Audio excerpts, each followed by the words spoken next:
జగిత్యాల సభలో Telangana BJP senior నేత లక్ష్మణ్ సంచలన వ్యాఖ్యలు చేశారు. దేశంలో ఎక్కడా లేని కాంగ్రెస్ తెలంగాణకు అవసరమా అని ఆయన ప్రశ్నించారు. రేవంత్ రెడ్డి ప్రభుత్వాన్ని బీజేపీ పడగొట్టబోదని, అలాగే ప్రభుత్వం పడిపోతుంటే తాము నిలబెట్టలేమని లక్ష్మణ్ అన్నారు. రేవంత్ రెడ్డి గేట్లు తెరిచామంటున్నారని, కాంగ్రెస్ ఎమ్మెల్యేలు ఆ గేట్ల గుండా బయటకు వెళ్లకుండా జాగ్రత్త పడాలని సూచించారు. లోక్సభ ఎన్నికల తర్వాత తెలంగాణలో డబుల్ ఇంజన్ సర్కార్ రావటం ఖాయమన్నారు లక్ష్మణ్.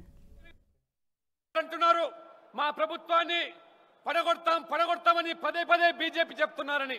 మేము పడగొట్టడానికి సిద్ధంగా లేము. మీరు పడిపోతే మేము దాన్ని కాపాడలేము. కాబట్టి మీరు ఇవాళ మేము గేట్లు తెరిచాము, పిసిసి అధ్యక్షునిగా గేట్లు తెరిచాము, అందరూ రావచ్చుంటారు. గేట్లు తెరిచినావు, జాగ్రత్తగా పడండి.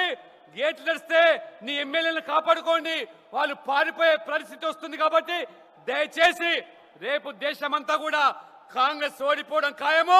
ఇవాళ రాహుల్ గాంధీ ఇవాళ రాజకీయంగా వారు ఏ రకంగా విఫలమైనారో, నరేంద్ర మోడీకి సరితూగే వ్యక్తి మీ కూటమి లేరు, కాంగ్రెస్ లేరు. దేశంలో ఎక్కడ లేని కాంగ్రెస్ తెలంగాణకు అవసరమా?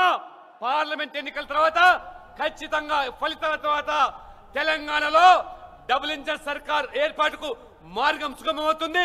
మీరందరూ కూడా కలిసి రండి. భారతదేశాన్ని అభివృద్ధి చెందాలంటే తెలంగాణ అభివృద్ధి చెందాలనేదే నరేంద్ర మోడీ గారి యొక్క సంకల్పం. కుటుంబ పాలన, ఈ కుల పాలన, ఈ వంశపారపర రాజకీయాలు, అవినీతి పాలన తెరతీయాలంటే బీజేపీ రావాలి, మోదీ రావాలి.